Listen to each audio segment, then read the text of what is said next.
The night had never felt so alive, or so dangerous. The Arizona desert stretched endlessly, silvered by moonlight, its sands shimmering like a restless ocean. The stagecoach wheels rattled against stone and dirt, each jolt sending a shiver through Evelyn's heart, a preacher's daughter bound for a new life in Prescott. She pressed a hand against the window, her reflection pale and anxious in the glass. Behind her calm gaze, she prayed the rumors of Apache raids were only talk meant to scare travelers. Then came the scream of the horses, a shadow streaked across the moon. Gunfire cracked the stillness, and the coach lurched violently. Evelyn was thrown hard against the opposite seat, breath knocked out of her. The driver's shout was swallowed by the chaos outside, hooves pounding, the clash of metal, a cry cut short. The coach tilted, splintered wood flying, and in one breathless instant everything stopped. When she opened her eyes, the world was upside down. The stage lay overturned, one wheel spinning idly in the sand. The driver was gone. Her hands shook as she crawled free, the scent of gunpowder and desert dust filling her lungs. And then, silence. That's when she saw him. From the shadows of a mesquite tree, a tall figure stepped forward, moonlight carving the angles of his face. His skin was copper, his hair long and black, bound with a strip of rawhide. Across his chest ran the glint of a rifle strap and a scar like a white slash of lightning. His eyes were dark, unreadable but not cruel. He moved like part of the land itself, silent, deliberate, and dangerous. Evelyn froze, her heart hammering. He spoke a single word in Apache. When she didn't answer, he tried again in broken English. "White woman. You heard?" She could only shake her head, though her body trembled. He came closer, inspecting her as if to be sure she was whole. When she flinched, he stopped a few paces away and lowered his weapon. "I not kill," he said, voice low and steady. "Others would." "I take you?" "Safe. Safe." The word meant nothing from a man who had just brought down a stage full of passengers, but his tone wasn't mocking, more like a vow. Still, Evelyn's thoughts swirled between fear and disbelief. What did he want with her? "I have no money," she said, breathless. "If it's ransom," he shook his head sharply. "No gold, you come with me. Chiefs say no harm." Before she could answer, another Apache appeared behind him, a younger warrior with cruel eyes and blood on his blade. They argued rapidly in their tongue, the younger one gesturing toward her like prey. The older warrior's tone deepened, sharp as thunder. The other man spat in the dirt and rode off, leaving dust in his wake. Evelyn realized then that the one before her had just saved her life. "Who are you?" she whispered. He hesitated, as if unsure whether to tell her. "Talon," he said at last. "I take you to camp. When sunrise, maybe you go free." It was no promise, but she had little choice. Her legs barely carried her as he guided her to a waiting horse. When she stumbled, he caught her arm, not roughly, but with a steadiness that surprised her. His hand was warm, the calluses of a man used to hardship. As he lifted her onto the horse, their eyes met. For the briefest instant, she saw something behind that stoic calm, a flicker of something human, maybe even kind. They rode through the desert under the white blaze of the moon. Behind them, the wreck of the stagecoach burned faintly, a glowing wound in the sand. Evelyn didn't know if anyone else had survived. All she knew was that she was alive, and in the hands of a man whose world had just collided with hers in a way she could neither predict nor escape. Somewhere deep inside, beyond the fear, a strange certainty whispered through her heart. Her life had changed forever tonight. The desert dawn came slow and cold, painting the sand in shades of rose and gold. When Evelyn Hart opened her eyes, she thought at first she was dreaming. The night before felt like some fevered nightmare, the crash, the fire, the dark figure pulling her from the wreckage. But then she turned her head and saw him. Talon crouched a few feet away, feeding small sticks into a fire. His profile was sharp against the horizon, bronze skin glinting in the early light. The air smelled faintly of smoke and sage. Evelyn tried to sit up, and the rustle of her skirt made him glance over his shoulder. "You awake?" he said quietly. His voice wasn't unkind, just steady, as if every word had been weighed before spoken. Evelyn clutched the blanket he'd draped over her during the night. The gesture surprised her. She hadn't expected kindness from someone she was taught to fear. "Why am I still alive?" she asked, her tone sharp with exhaustion and confusion. "Your people killed the others. Why save me?" Talon looked into the fire for a long moment before answering. "Orders," he said. Chief want one white woman, no hurt. Trade maybe. Her stomach twisted. Trade for what? He didn't answer.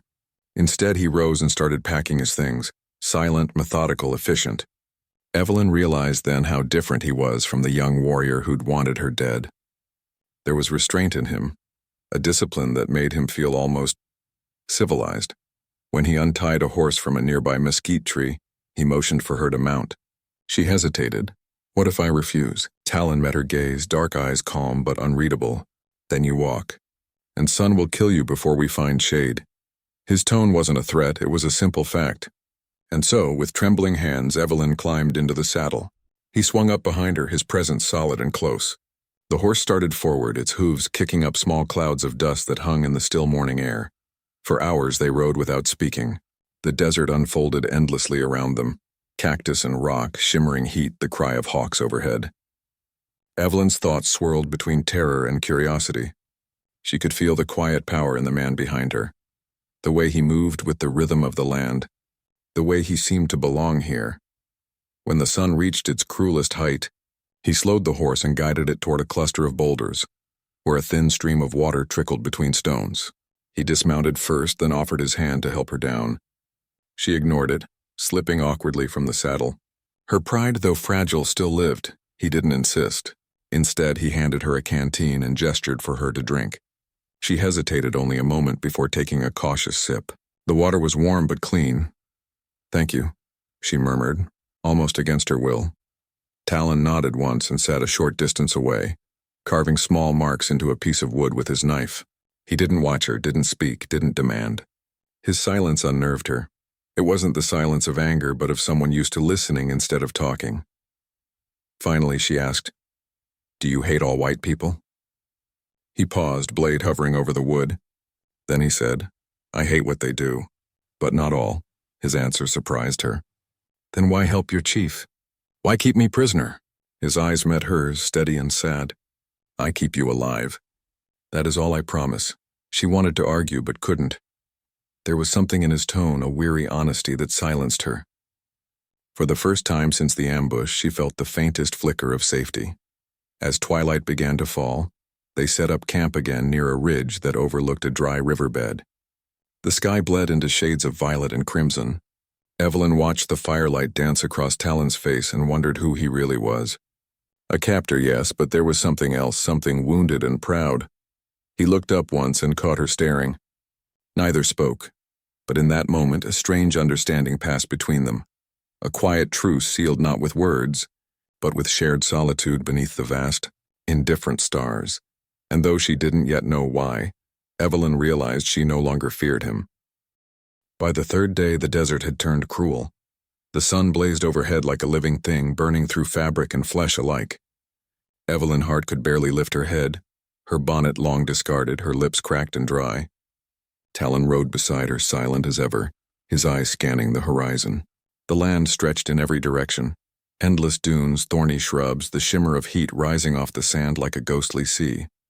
She had stopped asking questions. He had stopped answering. They were bound together now by survival alone. It wasn't until late afternoon that the wind changed, swift and sudden, carrying with it the faint hiss of something unnatural. Talon stiffened in his saddle, eyes narrowing. He dismounted, scooping up a handful of sand and letting it spill through his fingers. Evelyn frowned. "What is it?" He glanced toward the west. Wind coming fast, bad one.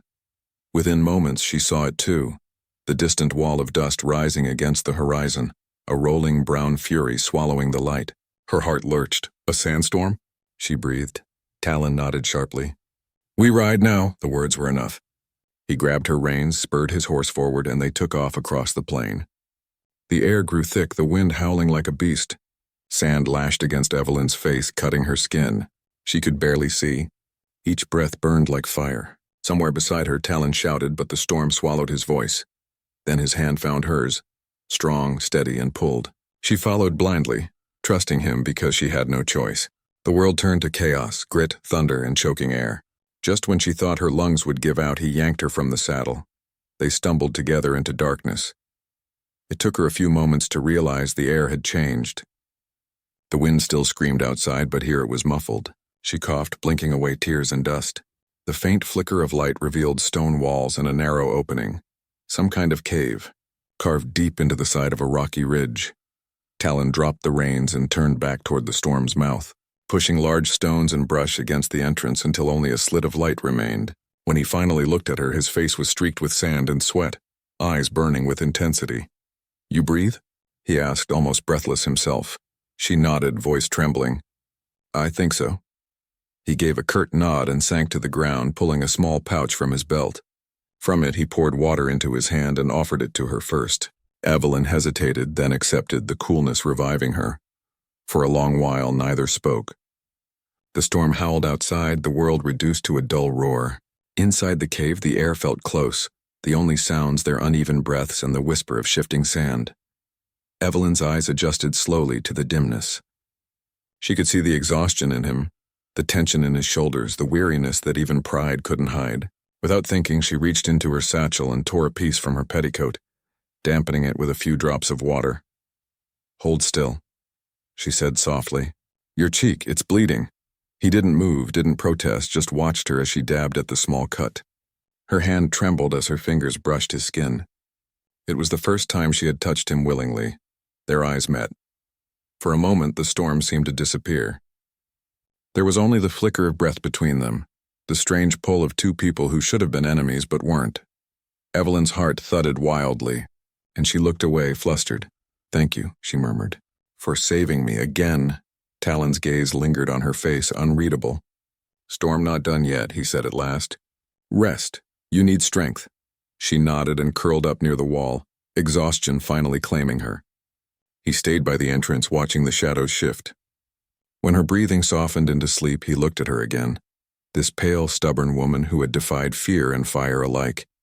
He told himself he didn't care, that she was only a duty. But as the storm raged on, Talon felt the first crack in the wall he'd built around his heart. The storm lasted through the night and into the next afternoon. When it finally broke, the desert emerged quiet and raw, every dune reshaped by the wind. Inside the small cave, Evelyn Hart awoke to stillness. Her throat was dry, her body sore, but she was alive. She blinked against the faint light filtering through the narrow opening. Talon was already awake, crouched near the entrance, his broad shoulders tense as he studied the horizon. For a long time, she just watched him, how he moved with quiet precision, how the lines of his face seemed carved from the same stone around them. He wasn't like the men she'd known back home. There was something elemental about him, steady, restrained, and untamed all at once. When he noticed she was awake, he turned. "Storm gone," he said simply. "We ride soon." Her voice was hoarse. "You didn't sleep." He shrugged, adjusting the strap of his rifle. "Not need much." Evelyn pulled the blanket tighter around herself. "You stayed awake? To guard me?" Talon didn't answer, but the faintest flicker of something, embarrassment maybe, crossed his eyes. That was answer enough. She rose slowly, brushing sand from her dress. "I never thanked you properly for last night. I'd have died out there if not for you." He looked at her for a long moment, then said in his low, even tone, "Desert kill anyone alone. You not weak because you need help." The words caught her off guard. They sounded almost like respect. They left the cave soon after, leading the horse along a narrow ridge. The world felt strangely new after the storm, the air sharp, the sky blindingly clear. For hours they traveled without speaking, the rhythm of hooves the only sound between them. At midday they stopped to rest beside a dry creek bed. Talon knelt to check the horse's hooves, and Evelyn, restless, began gathering scattered stones to form a small circle. "Talon," she said softly, testing his name for the first time. It felt strange on her tongue, strong, sharp. He glanced up. "What? Your name?" "What does it mean?" He hesitated, as if deciding whether to answer. "Thunder that waits, thunder that waits," she repeated. "That suits you." He arched a brow, a trace of curiosity in his dark gaze. "Why? Because you're quiet. But I think you carry storms inside." Her words hung in the air, heavier than she meant them to be. For a moment neither spoke. Talon turned his gaze away toward the vast emptiness stretching before them. "My mother named me," he said at last, "before she died. She was white, like you." Evelyn's breath caught. "Your mother?" He nodded. "Taken by Apaches. She stayed. Loved my father, but tribe never fully accept me. Not Apache enough. Not white either. There was no self-pity in his voice, only quiet truth. Evelyn felt a strange ache in her chest. She knew something of that feeling, of not belonging anywhere. Ever since her father's death, she had been drifting, searching for a place that felt like home. "I'm sorry," she whispered. "That must be lonely." Talon gave a faint, humorless smile. "Lonely makes a man strong. Makes him learn not to need." She studied him, her heart tightening. No one truly doesn't need. He looked at her then, really looked. The sunlight caught the flecks of amber in his dark eyes. "And you, preacher's daughter?" "You need?" Her lips parted, but she couldn't answer. The truth was too raw. She needed safety. She needed understanding. She needed to be seen, and somehow this man, who should have been her enemy, saw her more clearly than anyone else ever had. A gust of wind rippled through her hair. She turned her gaze away, heat rising in her cheeks. "We should keep moving," she said quietly. Talon nodded. "Yes, but remember this, White Flame, desert shows truth. When wind strips away all else, what left is who you are." He mounted the horse and offered her his hand. This time she took it without hesitation. As the sun dipped low, painting the desert gold, Evelyn felt the weight of his words settle deep in her heart. For the first time since her capture, she didn't feel like a prisoner. She felt seen. By the 5th day, the distance between Evelyn Hart and Talon had shifted. Not in miles, but in something quieter and far more dangerous. The desert no longer felt like a prison. It felt like a test, and Talon was the only reason she had passed it. His presence had become a strange comfort. The low rumble of his voice, the surety of his movements, the way he always seemed to notice when she was too tired to go on, though he never said it aloud. They traveled through a canyon that day, its high walls blotting out the sun. The air was cooler here, heavy with the scent of whetstone and sage. The silence between them had grown softer, almost companionable. Evelyn had stopped fearing him. She no longer thought of him as her captor, but as the man who had stood between her and death, more than once. When they stopped to rest near a trickling spring, Talon tethered the horse and crouched near the water's edge. Evelyn joined him, kneeling beside the stream, cupping her hands to drink. The water was cold, shocking her tongue. For a long time they sat in silence, watching the ripples catch the sunlight. "You're quiet today," she said finally. He looked at her, his expression unreadable. "You talk enough for both," she laughed, surprised at the sound. He didn't smile, but there was a flicker of warmth in his eyes, a kind of teasing that made her heart skip. "Do you ever smile, Talon?" she asked softly. He turned back to the water. "Smiles don't stop bullets," his answer made her chest ache. "No, but maybe they keep a heart from turning to stone." For a moment the silence grew deep. Then, almost reluctantly, he said, "Maybe." Evelyn studied him, his scarred hands, the strength in his shoulders, the long braid falling over his back. "You've carried too much," she said. "More than any one man should." He met her gaze, his dark eyes steady. "We all carry what life gives." "Yes," she whispered, "but some carry it alone." The words lingered between them.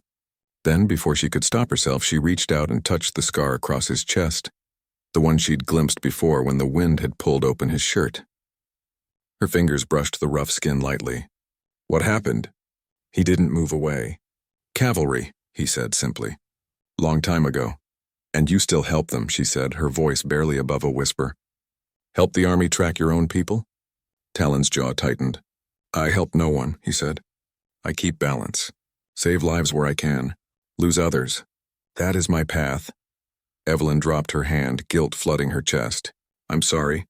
"I didn't mean to." He caught her wrist gently. "No need." "You speak truth." Their eyes locked and the air shifted. There was no sound but the murmur of the stream. No movement but the steady beat of his pulse beneath her fingertips. She should have looked away, should have remembered what he was and what she was not. But something in his gaze, steady, wounded, human, held her still. "Talon," she whispered, his name trembling on her lips. "You saved me. Twice. You didn't have to." He released her wrist slowly. "Could not let you die," he said, voice low. "Not you." The confession was barely audible, but it struck through her like lightning. Her breath caught. Something inside her, the fear, the pride, the endless self-control, broke a little. She wanted to tell him what that meant, but the words wouldn't come. Instead, she reached up, her fingertips brushing the side of his face where the light touched his skin. He didn't pull away this time. "Talon," she said softly, "please, don't stop hiding from who you are." He looked at her, confusion flickering briefly. "And who am I?" She smiled faintly. "The man who still believes there's good left in the world." For a heartbeat, he said nothing. Then he rose abruptly, turning away. "We travel soon," he said, his voice rougher than before. But as Evelyn watched him walk to the horse, she saw his hands tremble slightly. That night, neither of them spoke as they made camp beneath a sky crowded with stars. But sleep did not come easily for either. The barrier between them, duty, fear, pride, had cracked, and in that silence both felt it breaking wider. The desert was quiet that night, too quiet. Even the coyotes had gone still. A wind whispered through the canyon where Evelyn Hart and Talon had made camp, stirring the embers of the dying fire. The air held the smell of rain, though no clouds marked the sky. Evelyn sat wrapped in her shawl, knees drawn to her chest, watching the flame dance in his eyes as he sat across from her. For the first time since her capture, she was not afraid of him. What frightened her now was something deeper, how much she wanted him to look at her again. He was sharpening his knife, movement slow, deliberate. His dark hair fell forward, hiding his face, but the flicker of light caught the scar on his cheek. Evelyn found herself wondering about every mark on his skin, every story it told. "Do you ever grow tired of being alone?" she asked softly. He paused, the blade stilling in his hand. "Alone is safer. For the heart, maybe," she said, "but not for the soul." He looked up then, eyes dark and unreadable. "You talk like priest," he said quietly. She smiled faintly. "My father was one. I guess some of it stuck." He nodded once, thoughtful. "Good man?" Her throat tightened. "The best I knew." She hesitated, then added, "He used to say that some people walk through fire and come out brighter." "You remind me of that." Talon set the knife down, his hands still. For a long time he didn't answer. Then he said, "Fire burns, Evelyn. It don't make light." Hearing her name from his lips made her heart tremble. "You're wrong," she said softly. "You've protected me since the day we met.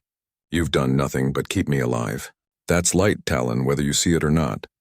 He looked at her for a long while, really looked as though memorizing her face. Then his gaze fell to the fire again. "You make me forget," he said, voice low. "Forget what?" He hesitated. "An oath." She leaned forward slightly. "What kind of oath?" His eyes met hers, dark, burning, filled with things he could not say. "To never touch a white woman," he said finally. "My mother's blood brought shame to my father's people. I swore never to bring that curse again." Evelyn's heart caught. "And yet you saved me." He gave a faint, bitter smile. "Saving is not touching." Her breath trembled. The air between them thickened, too close, too charged. The wind outside picked up, fluttering the edges of the fire. She wanted to look away but couldn't. Something invisible held her there, tethered to the gravity in his gaze. "Talon," she began, her voice barely more than a whisper. "Do you regret it? Saving me?" His jaw tightened. "Every moment I ride beside you, I tell myself yes. But when I look at you..." His words faltered, his chest rising sharply. "No, I do not." Evelyn swallowed hard, her heart pounding. Her fingers twisted in her shawl. She should have said something, should have reminded him of his promise, his honor. Instead, all she could whisper was, "Please." "Don't stop." Talon froze. The fire crackled softly, throwing gold across his face. "Don't stop what?" he asked, his voice unsteady for the first time. "Don't stop being who you are," she said, though her voice shook. "Don't stop caring." Something in him broke then, something he'd held back too long. He reached across the space between them, his hand brushing her cheek, tentative, reverent, as though afraid she'd vanish at his touch. Evelyn closed her eyes.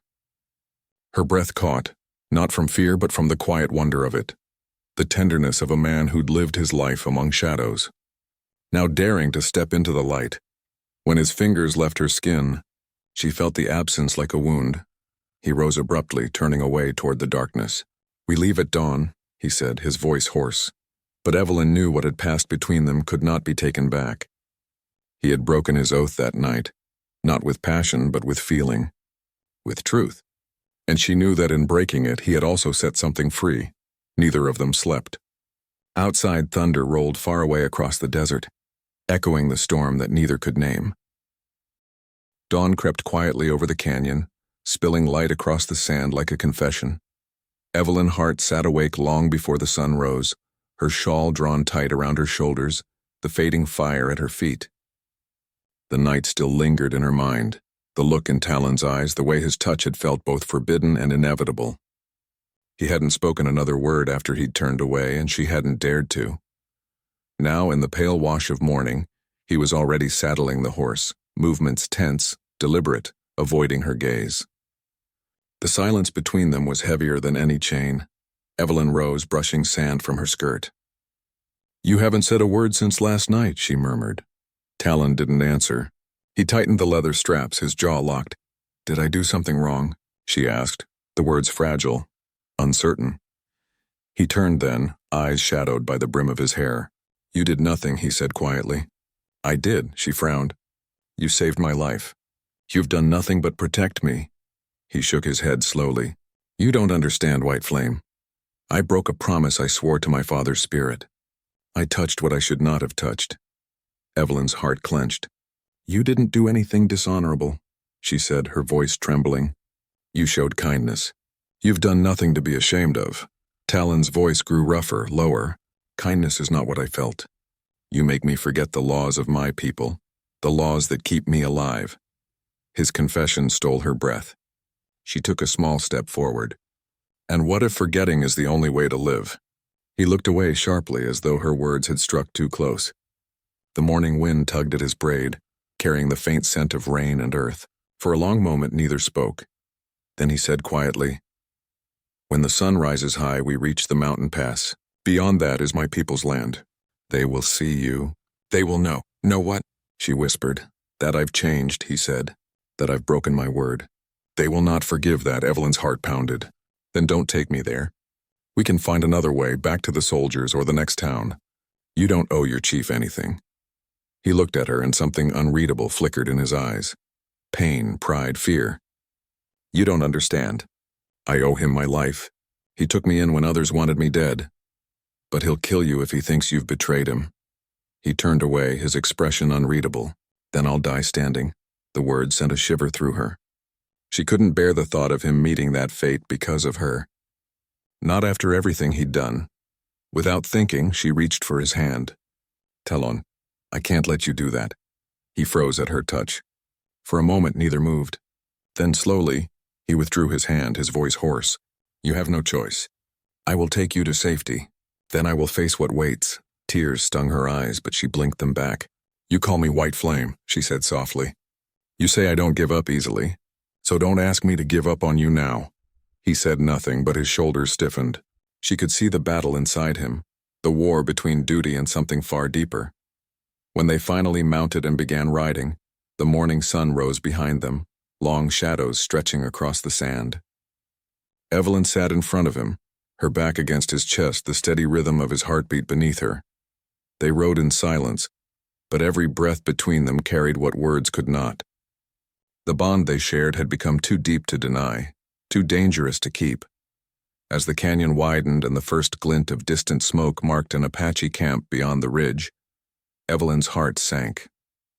She felt the inevitability of what was coming, an ending neither of them could outrun. Talon's voice broke the silence at last, low and steady behind her. "When we reach them, do not speak unless spoken to. Stay behind me. Do not show fear." Evelyn nodded, her voice lost, but inside, she prayed if there was a God left in that barren desert, that somehow, this man who had saved her life might still be saved from his own.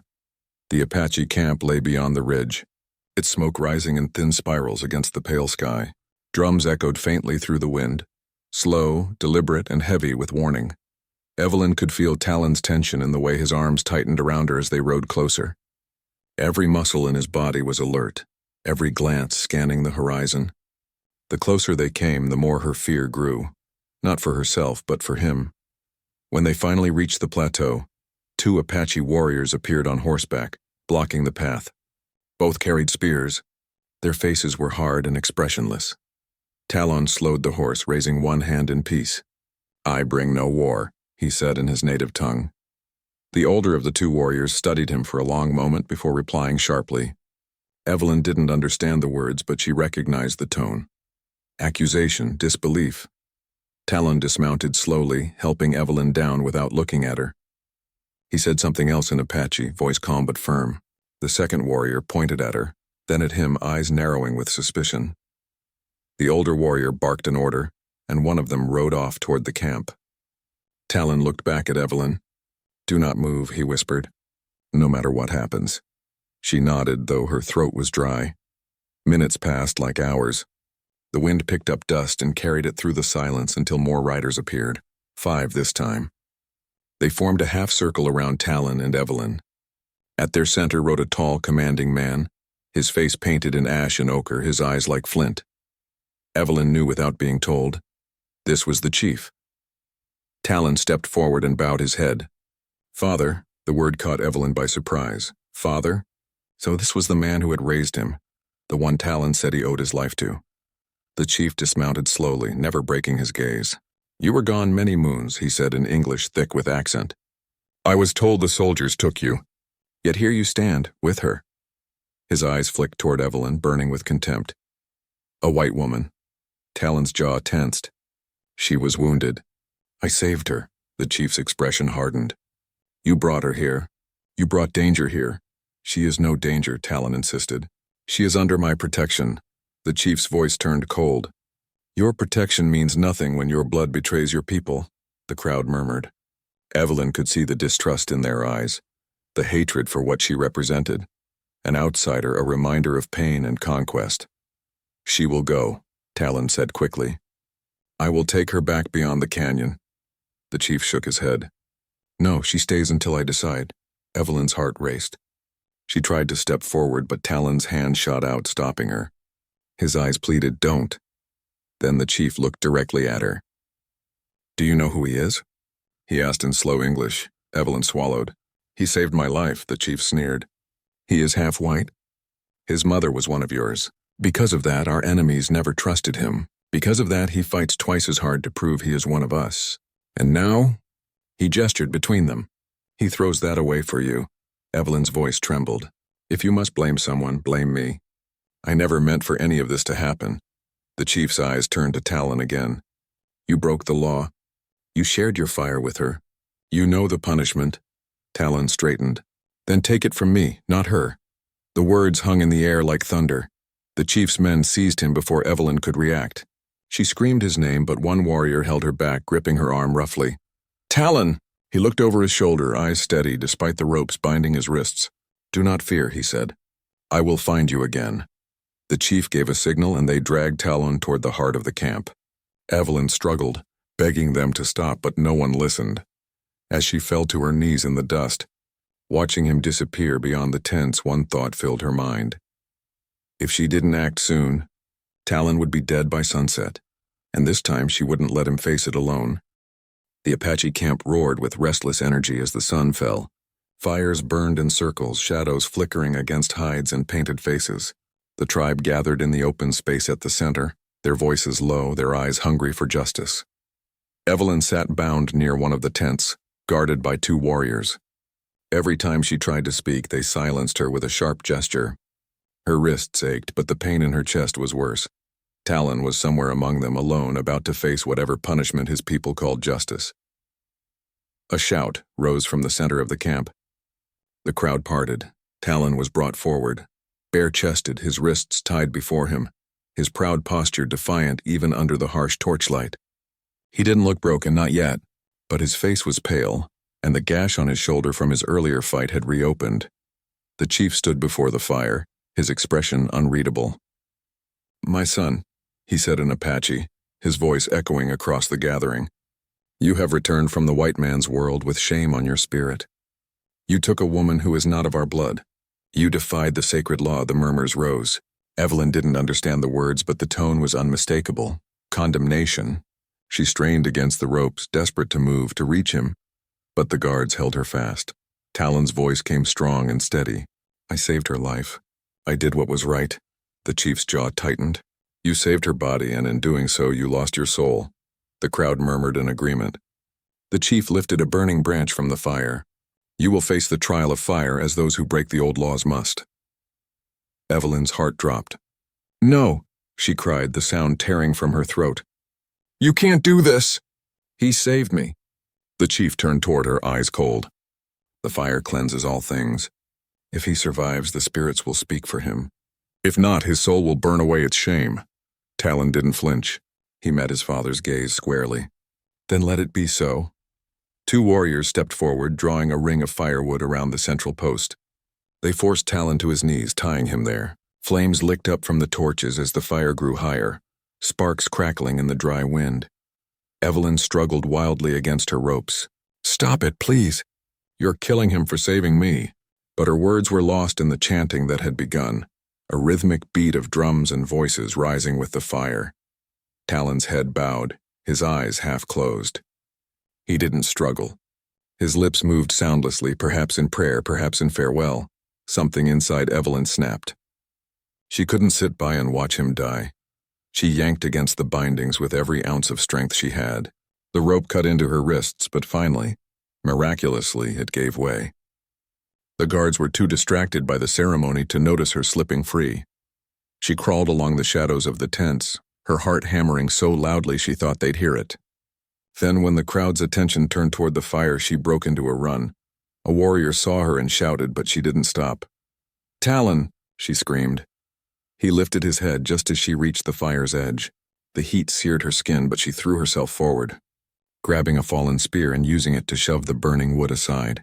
The crowd gasped. Shouting in fury, she cut the rope at his wrists with the spear's blade. Come on, she pleaded. We have to run. Talon stared at her, disbelief and something deeper flickering in his eyes.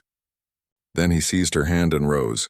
The chief shouted a command, and arrows flew, but the smoke was thick and the flames roared higher, blinding the warriors. They ran together through the chaos, through the firelight and into the dark, the sound of angry voices behind them. When they reached the edge of the camp, they dove into the ravine below, tumbling hard into the dust. Talon groaned, clutching his shoulder. Evelyn crawled to him, her hands trembling. Are you hurt? He looked at her, eyes blazing even in the dark. You shouldn't have come. She cupped his face, tears streaking her cheeks. I wasn't going to let them take you. Not again. For a moment the world fell silent around them, the distant drums fading into the wind. Then, softly he said, You've bound me to you now. White flame. More than any fire ever could. And though danger still hunted them from the camp above, Evelyn knew, whatever came next, they would face it together. Night had never felt so alive. The canyon echoed with the sound of distant shouts and the pounding of hooves. The Apache search party had already fanned out across the ridges, torches flickering like angry stars in the distance. Evelyn and Talon moved through the shadows, breathless and battered. The smoke from the camp still clung to their skin, the smell of ash and danger following them. Every step down the rocky ravine was a gamble. One wrong move, one glint of moonlight on their skin, and they'd be found. Talon led the way, silent, alert, his eyes cutting through the dark like a wolf's. Evelyn followed close behind. Her dress torn, her feet raw, but her resolve unbroken. She had risked everything for him, and she'd do it again without a second thought. After what felt like hours, they reached the mouth of a narrow pass. The moon illuminated a trail leading deeper into the cliffs. Talon turned to her. This way. The sacred valley lies beyond. My mother once hid there when the soldiers came. Evelyn nodded, though exhaustion clawed at her. Will they follow us?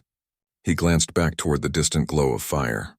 Yes, my father will not rest until he believes I am gone or dead. They pressed on. The climb was steep, the air thin, but the silence of the high desert wrapped around them like a shroud. The higher they went, the fewer sounds of pursuit reached them. Only the whisper of wind and the rasp of their breaths remained. When they finally reached the top of the ridge, the world opened before them, a hidden valley bathed in silver moonlight. Below, a narrow stream wound between fields of sage and cottonwood trees. Evelyn stopped, breathless not from the climb, but from the beauty of it. It's untouched, she whispered. Talon looked out over it, something like peace softening his eyes. This place was sacred to my mother's people. They said the spirits here could heal what war destroys. He turned to her, his voice quieter. We'll rest here until dawn. Then we decide where to go. They descended to the valley floor and made a small camp by the stream. Talon built a fire from fallen branches, and for the first time in days, Evelyn saw his hands tremble. She reached out, touching his arm. You're hurt. It's nothing, he said automatically. But when she pressed her hand to his shoulder, he winced. The wound from his capture had deepened. Don't lie to me, she whispered, tearing a strip from her dress and washing the blood away with cool water. You've done enough for me. Let me do this for you, he didn't argue. His eyes followed her hands, his breath slowing as she worked. The firelight flickered across her face, catching the strands of her hair, painting her in gold. When she finished, he caught her wrist gently. You could have left, he said. You could have run when they took me. I couldn't, she said softly. Not when I knew they'd kill you. Not when I... Her voice trailed off. He tilted his head. When you what? She hesitated, heart pounding. When I knew I'd already fallen in love with you. The air went still. The crackle of the fire seemed to fade into silence. Talon stared at her for a long moment, then leaned forward, pressing his forehead to hers. You do not know what that means, he murmured. Loving me means no home, no peace. The world will not forgive this. She smiled faintly, her hand rising to his cheek. Then let the world burn. I choose you. For a heartbeat, he said nothing. Then his hand found hers, his thumb tracing the bruises on her wrist, and something inside him gave way. He kissed her, not with hunger, but with gratitude, with the quiet power of a man who had finally found something worth living for. The wind sighed through the trees around them. The fire crackled low. By the time dawn broke, the valley was quiet again. Evelyn lay beside him, her head against his chest, the steady rhythm of his heartbeat grounding her in a world that no longer felt cruel. When he finally spoke, his voice was soft, almost reverent. If my people come, I will not run again, but I will fight to protect what we've found. Evelyn looked up at him, her eyes shining. Then I'll fight with you. He smiled faintly, brushing a strand of hair from her face. White flame, he whispered. You were sent to burn away everything I thought I knew. And as the sun rose over the sacred valley, painting the cliffs in gold, they both knew, whatever came next, the fire that had once condemned them would now keep them alive.